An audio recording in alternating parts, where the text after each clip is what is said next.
Kaboy Ainte, nandito tayo ngayon sa Binmali. Ano to, Biwok. Hindi siya white sand pero malinis. Eh nagkataon kasi na dito yung route natin. Tapos kailangan natin naghanap kami ng yung yung maistihan.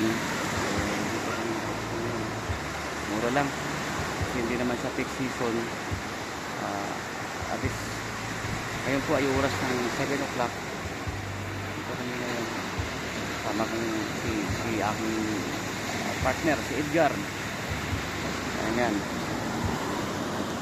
Ganda, maraming naliligo. Ayan. So kung gusto nyo medyo mura, lalo pag hindi peak season, dito na kayo sa Binmali, Pangasinan. Ang sentro po niya ay sa Dagupan. May nagpapalipad na na eroplano maliit.